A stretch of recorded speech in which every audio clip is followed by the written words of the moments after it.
Assalamualaikum warahmatullahi wabarakatuh. Perkenalkan, nama saya Muhammad Salman Al-Fauzi.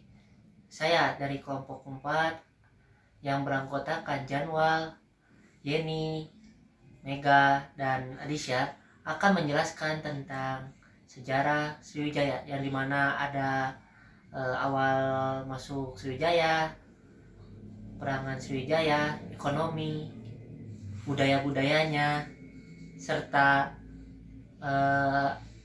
jaya dan akhir dari kerajaan Sriwijaya. Langsung saja kita akan ke slide selanjutnya. Terima kasih.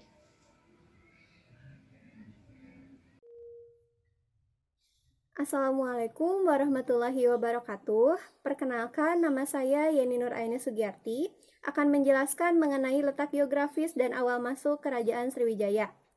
Yang pertama, letak geografis. Letak geografis kerajaan Sriwijaya diperkirakan terdapat di Palembang, namun ada pula yang berpendapat di Jambi, bahkan di luar Indonesia. Mengapa demikian? Dikarenakan Sriwijaya membentuk negaranya maritim atau memperluas bentuk pemerintahannya ke laut dan tidak terlalu memperhatikan pusat pemerintahannya di darat. Juga bentuknya nomaden atau berpindah-pindah. Meskipun demikian, pendapat yang didukung oleh para ahli adalah lokasi kerajaan Sriwijaya berada di Palembang. Hanya saja pada saat kemunduran, pusat pemerintahannya dipindahkan dari Palembang ke Jambi. Berikut di pinggir ada petanya, memuat mengenai pusat kekuasaan Sriwijaya, situs pentingnya, jangkauan terluas Sriwijaya, kawasan laut, dan ekspedisi Sriwijaya pada saat itu. Yang kedua, mengenai awal masuk kerajaan Sriwijaya. Kawasan pesisir timur Pulau Sumatera, jika dilihat dari sudut pandang geohistoris atau hubungan timbal balik antara alam dan sejarahnya, memiliki posisi yang sangat strategis dan sangat berpengaruh dalam membentuk konfigurasi atau pembentukan persebaran situs permukiman di Sumatera. Kedudukannya yang terletak di antara jalur pelayaran antara India dan Cina yang memungkinkan daerah pesisir menjadi tempat persinggahan para pedagang dari barat ke timur ataupun sebaliknya. Namun karena keterbatasan informasi secara tulis ataupun lisan, sampai ke pertengahan abad ke-7 hanya diketahui beberapa artefak dan unsur sosial budaya saja yang tersebar di berbagai daerah. Namun ada beberapa sumber, yakni sumber sastra dari luar negeri, yakni dari kitab Milida Pinha yang menyebutkan tentang Sumatera, dan kitab ini ditulis sekitar abad 1 sebelum Masehi. Juga mengenai catatan Itsing, Itsing adalah seorang pendeta agama Buddha yang termasyhur pada saat itu, yang mencatat nama-nama daerah yang langsung berhadapan dengan laut. Di antaranya seperti Pulau Jawa, Pulau Sumatera atau Suwarnabumi namanya, juga mengenai Pulau Bangka atau Wangka. Mungkin sekian dari saya, dilanjut oleh teman saya. Hatur nuhun. Silsilah Kerajaan Sriwijaya. Dapun Tahyang Sri Jayanaga pada 683 Masehi diperkirakan merupakan pendiri Kerajaan Sriwijaya. Disebutkan dalam prasasti Kedukan Bukit, Talang, dan Kota Dapur. Raja Dapur Tahyang menaklukkan Kerajaan Melayu dan Tarumanegara dalam pemerintahannya. Selanjutnya yang kedua, Indra Farman pada tahun 702 Masehi.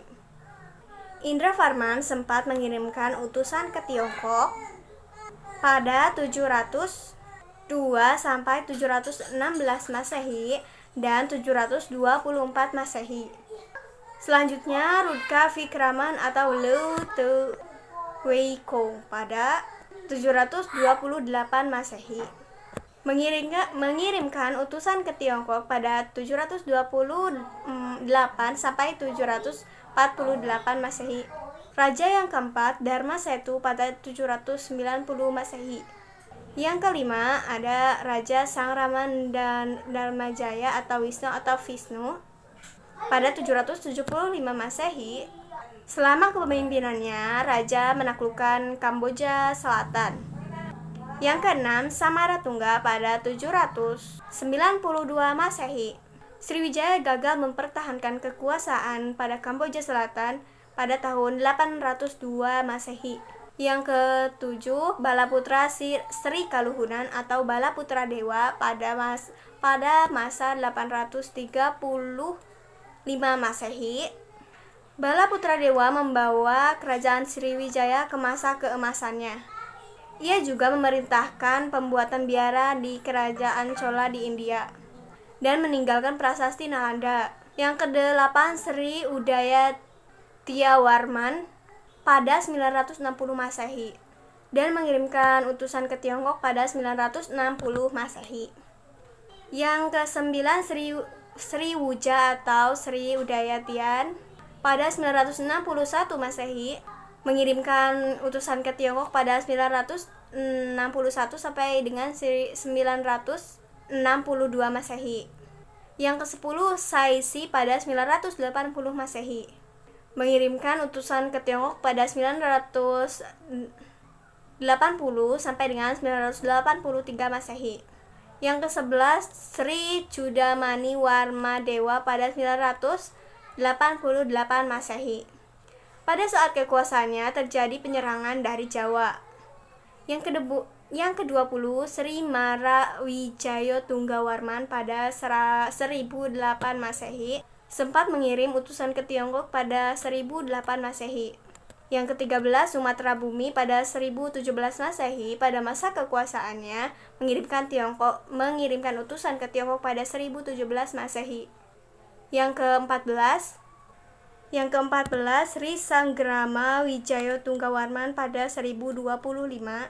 Raja tersebut pernah ditahan di India atau kerajaan Chola yang kemudian dilepaskan. Yang ke-15, Sri Deva pada 1028 pernah mengirimkan utusan ke Tiongkok pada masa 1028 Masehi. Yang ke-16, Dharma Vira pada 1064 Masehi. Yang ke-17, Sri Maharaja pada 1156 Masehi. Dan yang ke-18, Trailokaraja Mauli Busana Varmadeva pada 1178 Masehi sempat mengirimkan utusan ke Tiongkok pada 1178 Masehi. Pada tahun 1402, pangeran terakhir dari kerajaan Sriwijaya yakni Prameswara mendirikan Kesultanan Malaka di semenanjung Malaysia. Selanjutnya, ekonomi kerajaan Sriwijaya. Kerajaan Sriwijaya merupakan kerajaan maritim yang menguasai perdagangan di Asia Tenggara. Sebagai pusat perdagangan, setiap kapal yang singgah di Sriwijaya diwajibkan untuk membayar pajak kepada raja. Dalam kronik Sungsi diceritakan bahwa rakyat kerajaan Sriwijaya dibebaskan atas pajak. Hal tersebut berbeda dengan kapal-kapal yang singgah ke pelabuhan Sriwijaya.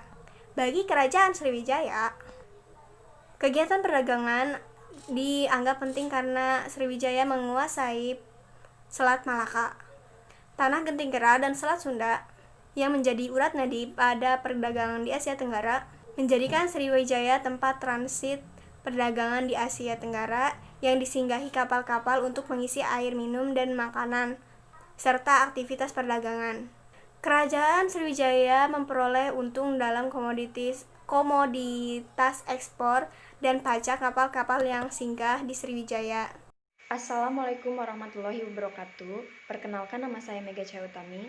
Di sini saya akan menjelaskan mengenai masa kejayaan dan keruntuhan kerajaan Sriwijaya.